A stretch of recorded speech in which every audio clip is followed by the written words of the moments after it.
Welcome everybody to LawyersRock.com. Today I've got a really good interview with an up-and-coming actor named Rey Valentin. Now Ray's the kind of guy you're going to say, hey, I've seen him in so many things. What's his name? Well, now you know. And he's been in projects like Generation Kill, CIS, The Mentalist, Person of Interest. He's really on the rise and he's going to help share his formula to success. He'll give you some lessons learned. And true to this site, he's going to tell you why the business is so important to getting to the next level. So let's rock.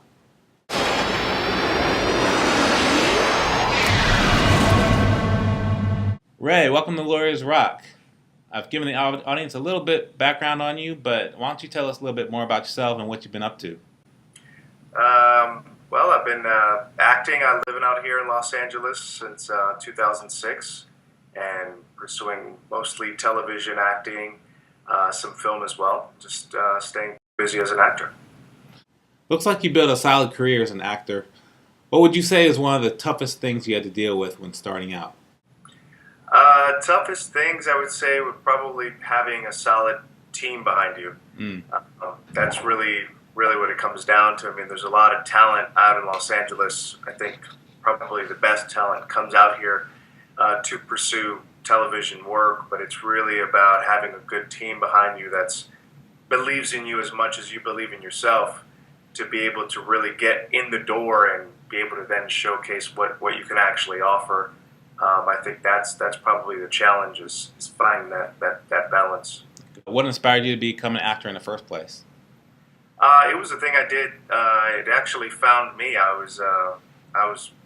wanted to be a basketball player. In fact, I was going to a bunch of summer camps and stuff like that, and I had a woman basically find me on a basketball court, and she was with a bunch of girls. She was recruiting for her summer program that she had. It was like an after-school summer program thing that she was doing. And of course, I just, I was focused more on the girls. I didn't really know anything about acting at all, being from the inner city. So, she said, hey, show up for this place the next day. I showed up thinking that it was just going to be cool. I got to hang out with a bunch of girls, and, she hands me a script, and she's like, you're going to be reading this. And I was like, whoa, this is okay. So, she challenged me, and I excelled at it. I really liked working, in that capacity. And just started working from there, and it really had this. Just started out as something fun, and it became something making a living out of. That's a great story. What advice would you give an aspiring actor or actress who's coming up in the biz right now? What advice I would give to actors? I would say, looking back, get started as early as possible, trying to break into the business. When I was coming up, it was more of a tradition to say go to school and get training, get formalized training in acting, and that's pretty good. However, I think because things are changing so fast, you need to get the experience of working, in the industry, because getting training and working in the industry are two completely different things. And so I would say, cut your training maybe to, instead of a 4-year program, which is what I did, I would probably do a 2-year program, condense it, get everything that you need done, and give yourself that base, but then go out there and start pounding the pavement, because it's going to take a while to get things rolling anyway. Yeah, I agree. You have to get your education, but sometimes experience is the best teacher. So Ray, you talked earlier about having a strong team around you and how important that is to build your career. Now, Lawyers Rock is actually all about showing people the business side of entertainment so that they know that they have a strong foundation to get their career to that next level. Even though you're talent, you're actually an entrepreneur because you're a business within yourself. And I also read that you're doing some producing and directing, so I think you're heavy on the business side. Could you speak to the audience a little bit about how important it is to have your business in order? It's show business, and you have to have both of those together. You need to be able to put on a show, and you need to learn about business. And as things get going and moving forward in your career, you're going to start to realize that the more you pay attention to business, things like managing your finances, credit, things that are going to help you, get going from one month where it's maybe slow, how do you manage that to continue to go on to the next level and be able to sustain yourself? Because I think a lot of actors quit too early just because they fall into those traps of money and having to work at a job that may not necessarily support their lifestyle, and so after a while they run out of money and they pretty much give up on their dreams. So it's really a prime focus for me now is working on businesses that not only continue to give me free time, but also allow me to continue to grow the business so that I can then have something as a foundation to continue to, to work at making it as an actor. Mm-hmm. We ask everyone this question to truly help people as they're coming up the ranks. What was an obstacle or challenge that you faced while you were building your career? Big obstacle for me, I think, was fighting stereotypes. I think that was a thing that I, shied away from a lot, and it turned me off a lot to experience that. And it's still happening, and it's a little bit better now, but it's still, especially for someone like myself, I'm Puerto Rican, and I would go to auditions, and I would get a response like, "Could you be a little bit more Latin?" That just never made any sense to me. I'm Puerto Rican, I'm intelligent. It's just that they had this idea of what that type of person how they would speak or how they would look, and so those were things that I fought against for a lot of times and turned away a lot of opportunities just because I simply didn't want to go that road and put myself out there in that situation where I'm playing something that, looking back in my career, looking at it and being like, why did I do that? I shouldn't have done that. So listening to your heart and really, having some type of integrity about how you want your career to be, I think is very important. And stereotype is one of the things that I just didn't want to fall into as much as possible, trying to avoid it. There's times where you could take on a job and then the script changes and things happen and you already signed the contract. So it's now you're trying to fight, to maintain that type of integrity. And so sometimes they put your back to the wall, but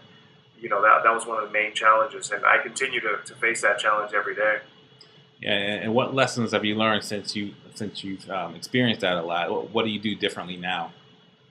I think now the idea is really just going for what you believe is good, as opposed to what they believe is good. They have an idea. Hey, they're writing for something. Usually, it's some writer who doesn't really have a real connection to a culture, perhaps, or a family, and so they just have these kind of dated concepts of what they think that's like, and so you need to be a little bit more keen about going for something that's totally different, so that they can change their mind. They can say, "Wow, I didn't know that it was like this," or "You can do it that way." And so you have to really go for it in order to really stand out, as opposed to just seeing the stereotype and then playing the stereotype. It just, nothing happens. There's no type of evolution towards that. Yeah, that's a great answer to that. On the other end of the spectrum, what was something that was positive and gave you the confidence to keep going in your career? Well, positive would probably be, being able to book my first guest star role, in New York. It was a big thing for my agent at the time. I had shortly after college tested for a pilot, and they flew me out to Los Angeles, and it was the first time that I was in Los Angeles. And I auditioned for the part. The producer basically tells me, "Hey, kid, you're not going to get this role because they're going to go with another ethnicity, but we want to get you on the show." So I said, "Great, awesome." So I thought nothing of it, and then I went back to New York, and I said, "Okay, well, I obviously discovered that everything happens in Los Angeles." So I said, "What do I need to do to get over to Los Angeles successfully? How do I make that transition?" And at the time, I had no TV credits at all or anything like that. I was just, maybe a couple soap gigs that I did for a couple of lines. And my agent tells me, "Well, you need to make sure that you have a guest star role from New York, from a New York show." And that was my goal every day. And I think the last month of the year, I ended up booking a really awesome guest star role on Law and Order, which was, something that just kind of put me in another level as far as now I can go for guest star roles. And that kind of opened the door for more work from that point. Oh, that's great. That's great. I love hearing success stories. It sounds like you're pretty excited about your career. What else is exciting you about your career right now?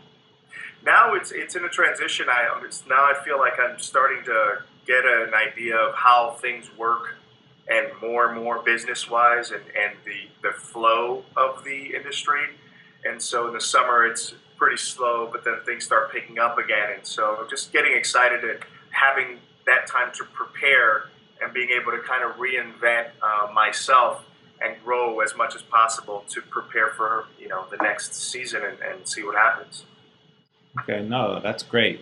This is all great information. I'm going to be sure to post your information so people can contact you and follow you. But tell everybody what you're working on next. Right now, I'm working on a couple of producing projects. I'm working with a team of writers developing things, kind of like a think tank, and putting ideas out there as to what type of material that I would be excited about.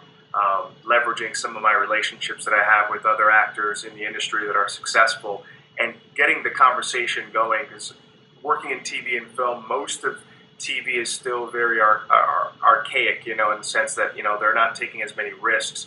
You're starting to see with cable that they are for certain shows, and so that's a good thing. But I think as well as certain stories that you want to tell, I think it's important to have something developing and being able to use some of the profits that you make from the TV world and invest in, and putting other stories out there in short films, feature films, things like that. So that's what I'm working on right now. Okay, no, that's great. No, I really appreciate it. Thank you for taking some time to talk to us, and I'll be sure to keep you updated on how we are, and we'll follow you. Awesome. Thank you so much for having me.